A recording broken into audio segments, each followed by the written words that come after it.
অবৈধ মনোনয়ন ডাক্তার মনোনয়ন 17টা বছর আমি শুধু জেলখানা কোর্ট এই করছি। আমার হাজবেন্ড এই 17টা বছর 100টার উপরে মামলা, কোনোদিন সে বাসায় ঠিক মতন ঘুমাইতে পারেনি, নাহলে জেলখানায় কাটছে, না দেশে পলাতক থাকছে। সারাটা জীবন সে রাজনীতি নিয়ে কাটাইছে, সংসারটাও ঠিক মতন করি নাই। আজকে কি এই ফল পাওয়ার জন্য, এইটুকু দেখার জন্য পরিবারের প্রত্যেকটা মানুষ রাজপথে থাকছে। এই আমলে শাসন আমলে আমার বাড়ি ঘর পুরাই দিচ্ছে, সবকিছু শেষ করে দিচ্ছে। এখনো আমার একটা ভাই যে জেলে পচে মরতেছে।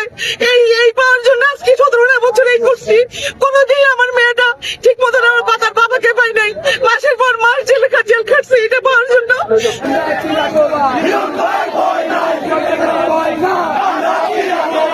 হিরণ ভাইয়ের সমর্থক নারী পুরুষ মিলে 11টায় আমরা একটা বিক্ষোভ মিছিল করব।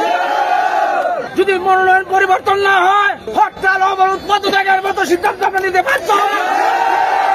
এসি রুমের মনোনয়ন আমাদের দাবি আমি এটার পরিবর্তন চাই। আমি ভেবেছিলাম যে পরিবর্তন আসছে আমাদের। জুলাই আন্দোলনে বাদ দিইনি, আমি আমার মেয়েকে নিয়ে আমি জুলাই আন্দোলনে ছিলাম, আর আমার হাজবেন্ড জেলে ছিল এটা পাওয়ার জন্য। কিন্তু এই কষ্টটা আমি বুকে ধারণ করে নিয়ে বলতেছি, আমাদের এই গরিবের